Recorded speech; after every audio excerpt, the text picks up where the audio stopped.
for part 2 of episode 1 of SEPreme readings from the SEP PACIFISM part 2.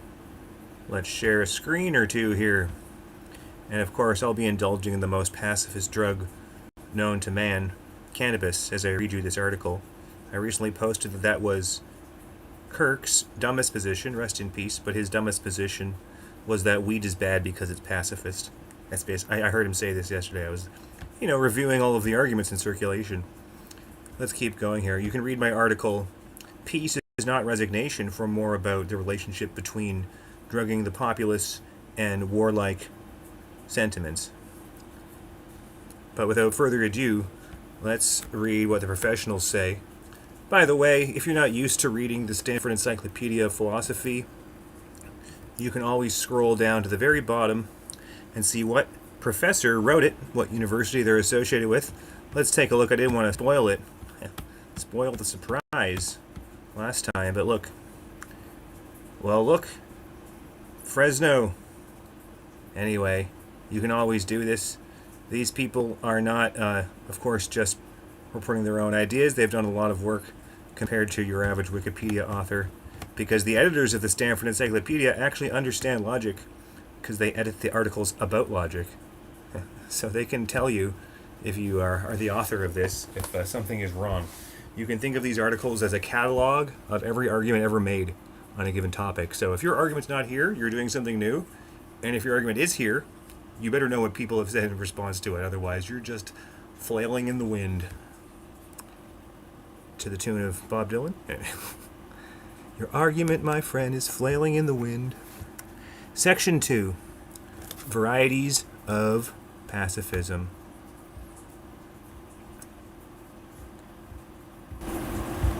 Pacifism includes a wide variety of ideas and commitments. Pacifism has typically been understood as a critical or negative argument against war or violence, even though Fiala has argued that pacifism could be understood as a comprehensive normative theory that postulates peace as the highest good. Remember, we saw the claim last time, only peace is holy. I quoted that Catholicism to a Jew recently, and she liked it. Interfaith truths sometimes, guys. Philosophy. Pacifism, in its broadest sense, can be distinguished from application of pacifist critique to particular issues such as domestic violence, environmental issues, the death penalty, non-human animals, and so on. This article will not focus on those applications. They have articles on those things. Rather, it organizes the variety of pacifisms in several ways according to interrelated conceptual distinctions: absolute and contingent pacifism, maximal and minimal pacifism, universal versus particular pacifism. These distinctions overlap, as we shall see here. 2.1. Absolute versus contingent pacifism. Hold on. I'm feeling a little warlike.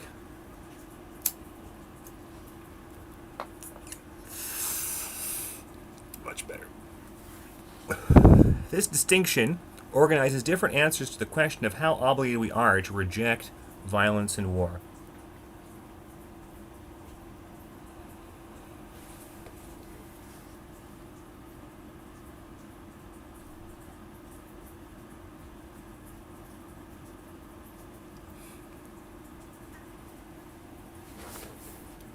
Don't forget your pranayama, people. Absolute pacifism is understood as a maximal and universal rejection of violence and war.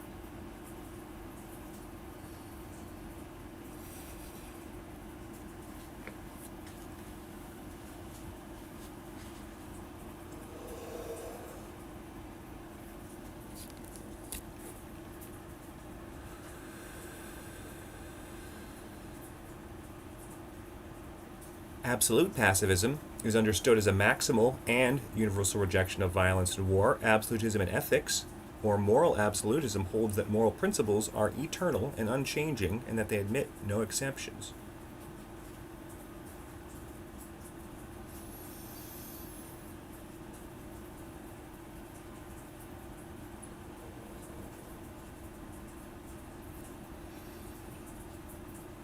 So, absolute pacifism holds that war and violence are always wrong.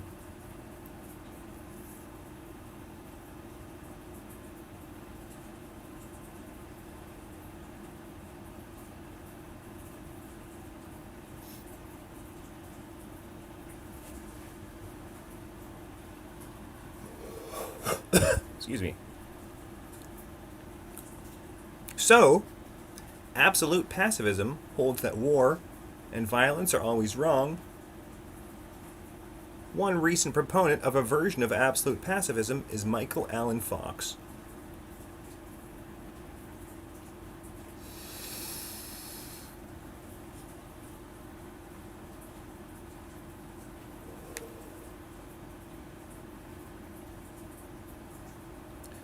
Fox argues that war is inconsistent with morality and with human well-being.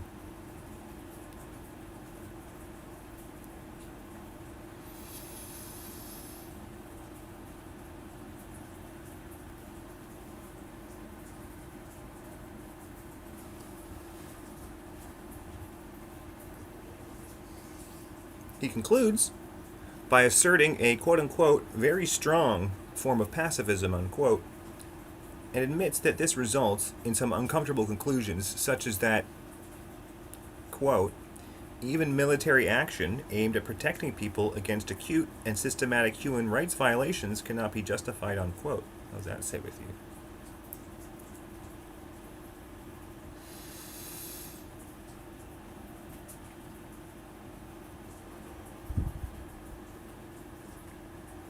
Fox explains that pacifism results in a difficult dilemma that is reminiscent of the question of whether two wrongs can make a right.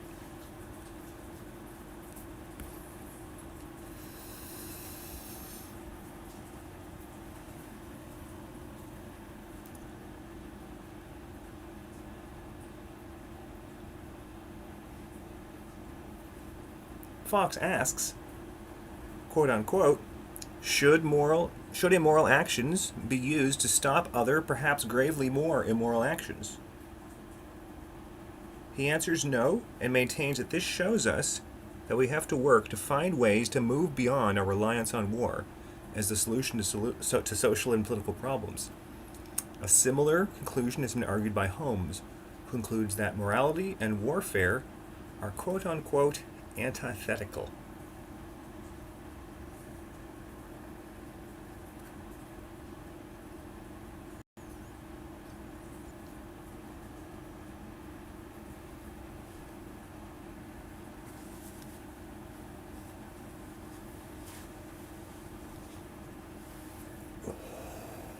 Don't forget to do your yoga too. Pranayama and yoga. Non-absolute pacifism may be called contingent pacifism.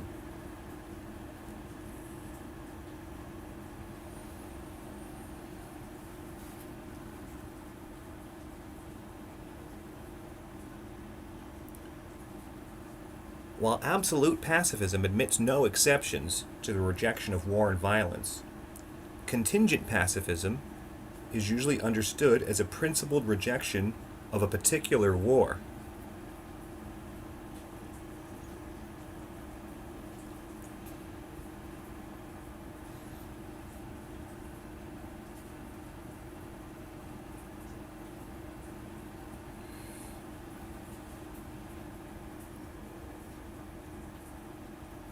We just learned in the threads on my Facebook that there was only one vote in America against joining World War II, and it was a feminist Republican, first woman in the combined Congress, and she had also voted against World War I.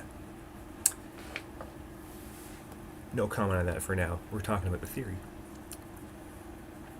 A different version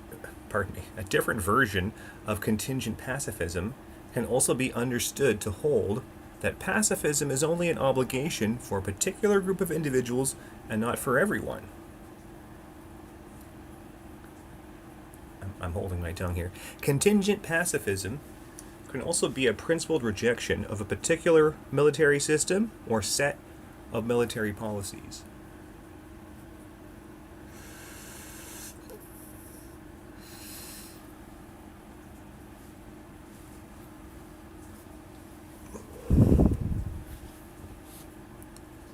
Contingent pacifists may accept the permissibility or even necessity of war in some circumstances and rejected in others, while absolute pacifists will always and everywhere reject war and violence. Which one are you?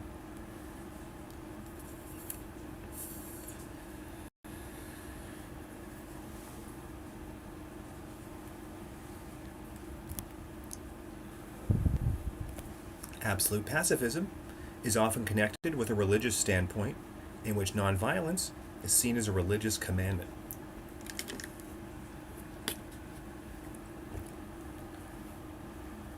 Thomas Merton, not to use with Nicholas Merton, that guy with the crypto show, Thomas Merton explains that Gandhi and most other absolute pacifists have a larger metaphysical view. Quote, as Gandhi saw, the fully consistent practice of nonviolence demands a solid metaphysical basis both in being and in God, unquote.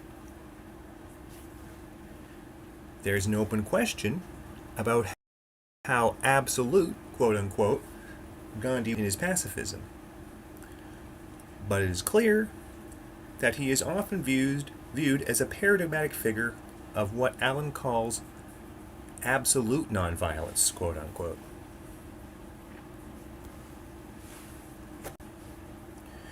In the West, absolute pacifism is often derived from the Christian ideal of non-resistance to evil, as required by Jesus' pronouncements about non-resistance in the Sermon on the Mount in Matthew, or the Sermon on the Plain in Luke.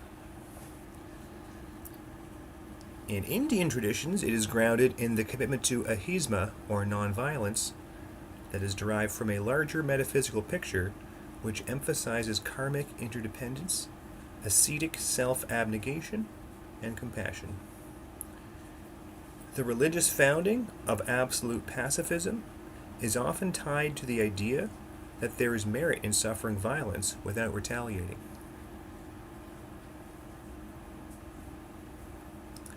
As Martin Luther King Jr. puts this, quote, unearned suffering is redemptive.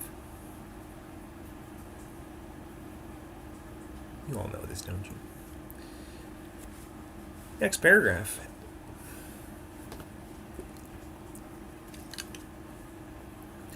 Absolute pacifism is an ideal. Some versions of absolute pacifism go so far as to abjure the idea of personal self-defense. I was taught that in grade 4 at school. Other absolute pacifists may allow for personal self-defense while rejecting the impersonal and political violence of war. Similar to maybe to personal versus public versus personal property. Almost every defender of absolute pacifism recognizes the difficulty of attaining to the absolute idea. Gandhi writes the following in his autobiography. Man cannot for a moment live without consciously or unconsciously committing outward hisma, violence. A votary of ahisma, non-violence, therefore remains true to this faith if the spring of all his actions is compassion. If he shuns to the best of his ability the destruction of the tiniest creature, tries to save it, and thus incessantly strives to be free from the deadly coil of hisma.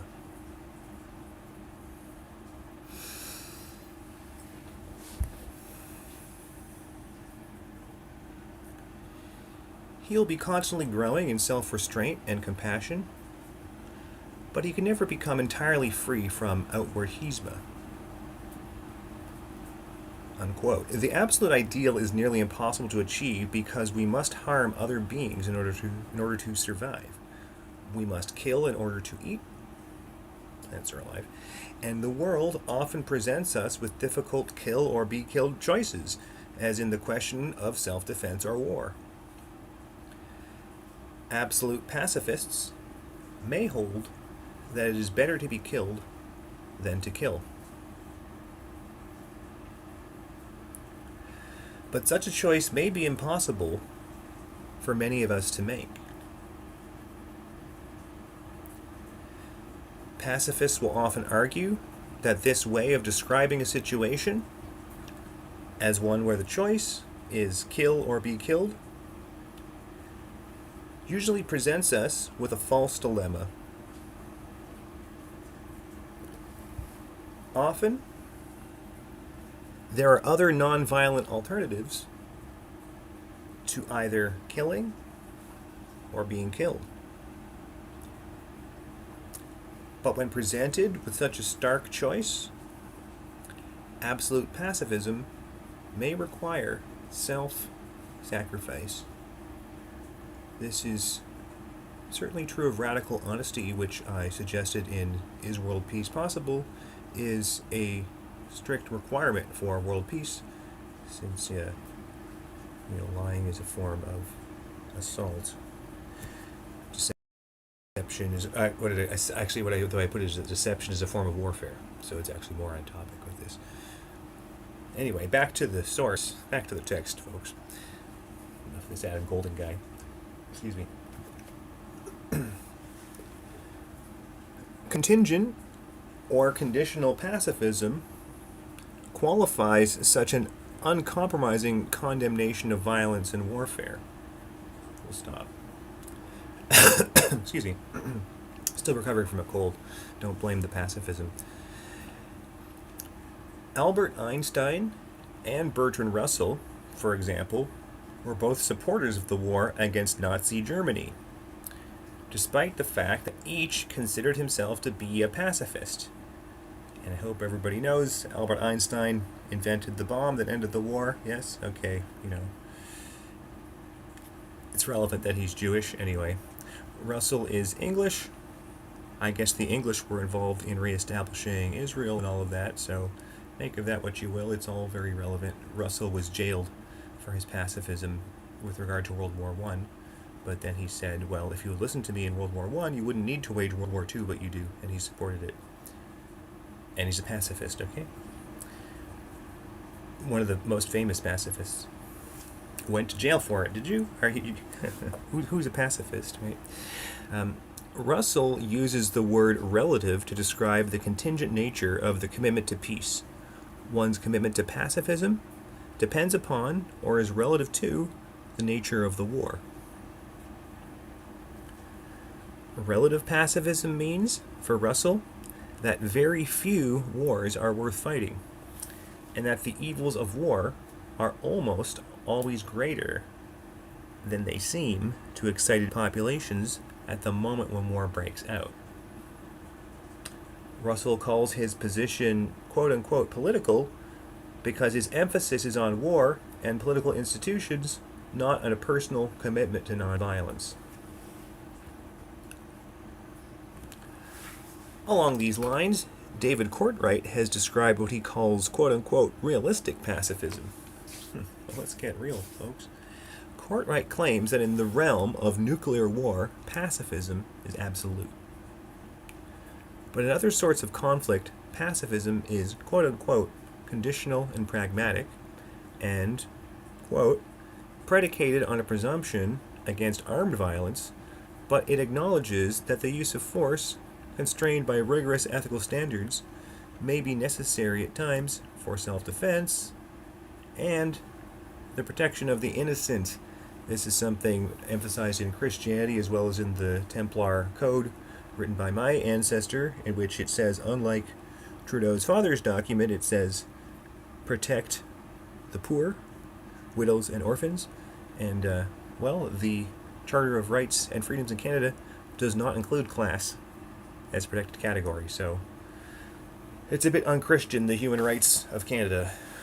Hate to break it to you, atheists, but you gotta look into it. By the way, atheism does not absolve you from learning history. Okay. Such an idea is clearly related to just war theory. Indeed, some authors, such as Larry May, have derived contingent pacifism from just war thinking. There are several varieties of contingent pacifism.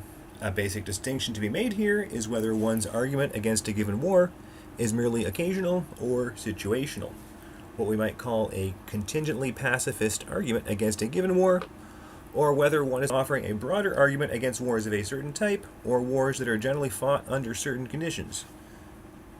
In the threads we were just talking, for instance, aggressive wars versus, wars of self-defense that are nevertheless trying to get the first move, given what the intel says, let's say. But maybe the plan is the first move. When your neighbor plans to wage war on you, they're already doing it. Remember that about what you like. This is related to do not covet your neighbor's wife. I mean, polygamy aside, which I have different opinions on, but it's harboring an intent. It's just like today, celebrating violence is to incite it with Kirk's death. Mentioned earlier. Okay, on with the text. First, pacifism may not be required of all moral agents. Thus, pacifism may only be required for members of particular professions. Well, this is starting to sound suspect to me, folks, but let's read on. Pacifism is often thought to be a professional obligation of certain religious vocations. But such a vocation may be thought of as a choice of conscience that is not universally required. In this version of contingent pacifism, the prohibition against violence only applies to those who take a vow or make a pledge to renounce violence and war. Within this two-tiered approach, the vow of peacefulness might be considered as a sort of supererogatory ideal that is not required of others.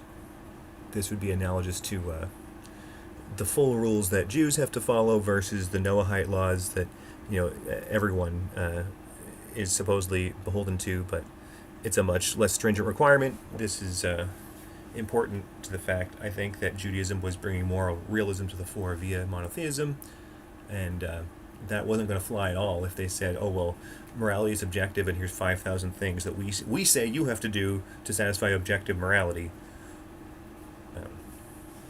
We being... I'm play acting as the Jews in that dialogue. Let's say we'll be neutral about my own Jewishness. But it is also possible for the two-tier approach to contain an implicit condemnation of those who do not take up the higher calling of pacifism. Yeah, so it's still judgy in the end, right? How can you... Sitting it out is not the same as judging. It's wrong. A second sort of contingent pacifism holds that if a particular war or military policy is prudentially unwise, it should be resisted. Such prudential pacifism is based upon cost-benefit analyses focused on the facts of particular conflicts. A more principled sort of prudential pacifism can be based upon the general claim that war usually causes more harm than good. A sort of contingent pacifism will appeal to the just war theme that a given war is unjust according to this theory. As John Rawls says of what he calls contingent pacifism, quote, the possibility of a just war is conceded, but not under present circumstances, unquote. This idea is closely related to, quote-unquote, just war pacifism, as developed in the last couple of decades by critics of the just war tradition.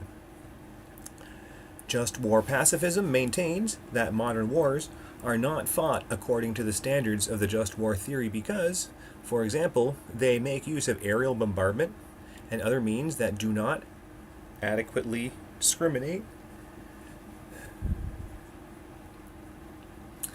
between combatants and non-combatants. And we've heard that a lot lately, haven't we? Such a claim may result in a nearly absolute proscription against war under present circumstances. And it may contain an absolute prohibition against certain sorts of war, such as nuclear war. Well, that we'd have to take up with Einstein, since that is what ended World War II, our only ever nuclear war. Unless you believe, it's not the Mahabharata, the Rig Veda. They think it suggests an ancient nuclear war, but maybe that was on Mars, but ask Giorgiani about that or something. I'm a bit too grounded in the SEP to know about those speculative possibilities. Most so-called just war pacifists are contingent pacifists in this sense. They object to the way modern wars are fought. With the just war theory in mind, contingent pacifism may focus either on the basis for war, as in the just war idea of jus ad bellum, or on the way that the war is being fought, as in the just war idea of jus in bello, or on the expected outcome of the war, as in the idea of jus post bellum. And you could probably do a nice lecture slide of those three with weapons of mass destruction in Iraq, something we're all already read up on. With regard to jus ad bellum, contingent pacifists may reject the legitimacy of the authority who is fighting. They may claim that war is not being fought as a last resort, or they may deny that the war is being fought for a just cause. With regard to jus in bello, contingent pacifists may worry that innocent non-combatants are being harmed, or that soldiers are employing means mala in se, such as rape or torture. And I did mention in the thread today, no just war can use rape as a tool of war. Finally, with regard to jus post bellum, contingent pacifists may object to wars that will undermine long-term peace, justice, and stability. A fourth form of contingent pacifism might be called political pacifism. This approach adheres to pacifism as a strategic political commitment within an adversarial system. Very important to this. Everything we see in American politics is in this kind of context. Because, Diverger's law ate society. Look up Diverger's law, folks. It affects your life every second. In political discourse, the so-called doves are usually not absolute pacifists. Rather, they define themselves in opposition to the hawks, who advocate war and funding for the war system. You could make an analogy between fund and defund the police. Hopefully most people agree that a police budget of 0% is unfeminist because you have to prosecute rapists and so on. Political pacifists need not have an absolute commitment to nonviolence, nor need they have a principled commitment to the ideas of the just war theory. Rather, they can reject militaristic policies for strategic political purposes that have to do with budget priorities or other issues. Political pacifism may seem to be merely opportunistic, but opposition parties who offer critical perspectives on militarism are an important component of adversarial democracy. Moreover, political pacifists can end up forming useful coalitions with other more principled pacifists and absolute pacifists. So there you go. Consider yourself told by this article. They did their research. Finally, another version of contingent pacifism can be called, following Robert Holmes, liberal democratic or liberal pacifism. Holmes argues that modern warfare runs counter to the values of liberal democracy. Thus, those who are committed to liberal values should not support war. Essential for this claim is the idea that, quote, no one has a right to command others to kill, and no one is justified in killing on command, unquote. Relates maybe to the just following orders Nazi cliche at this point, but a relevant cliche. The sort of pacifism that is derived from this claim is contingent upon the fact that modern warfare involves a hierarchically organized military system and mass conscription. Wasn't that long ago here, folks. It is possible that war could be fought without conscription or without military hierarchy. You gotta motivate the troops somehow. But Holmes argues that this is unlikely in the modern world. Well, we're technically seeing it right now. Maybe it just means the conscription is covert rather than overt, which is fair enough. There was military recruitment right beside my high school, and I lived in that town because my grandfather worked at the military base. But the whole town was named after a military guy, Barrie, Ontario. Not Ontario. The word Barrie is after a military guy. And, the conscription was not overt or total, that's for sure. But just compare America and Israel right now, or Canada and Israel in terms of conscription levels. We have the whole full spectrum going on in the current context, but of course you could say that's connected to globalization and externalizing your military needs, because look at what fighting the Ukraine is doing for the West arguably right now. You know, it depends on where you think Putin would stop his expansion. Anyway, back to the theory.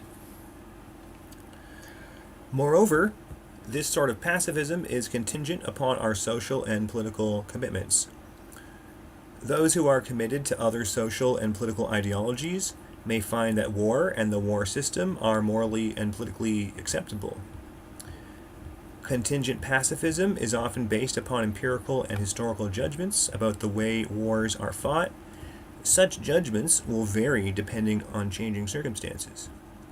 And these judgments are also contingent upon the availability of information about why and how wars are fought. It is possible, then, that a contingent pacifist can admit that there may be conflicting judgments about the justice of a particular war. Unlike contingent pacifism, absolute pacifism rejects war in an a priori fashion. One of the first principles of absolute pacifism is that war, or violence more generally, is always wrong. Thus, absolute pacifism will claim that any judgment leads to the justification of war is wrong. So folks, I'm going to pause the SEPreme reading here today, because we've reached the section 3. Up next time is section 2.2, maximal versus minimal pacifism, but I will note right now that you'll want to follow up this section with my own article about the paradox of absolutism, called Compared to What? It is the only article I ever did submit for academic publication, and it was rejected, but that was from the top journal, so maybe I'll try again, but you can read it today on Substack. I say that just to assure you that it's the product of a great deal of thought. Some of my posts are, to be fair, a rant of the day, and it's debatable how much my education feeds into those ones. My lived experience is certainly there, ladies, but the paradox of absolutism is vital for you to understand. It's like the Socrates paradox. It's like the reason so many of your conversations go in a loop, whether that's designed by a Kremlin Twitter bot or not. Your conversation, when it goes in a loop, you need a loop-breaking mechanism. This is also true of your code when you're a kid coding a video game.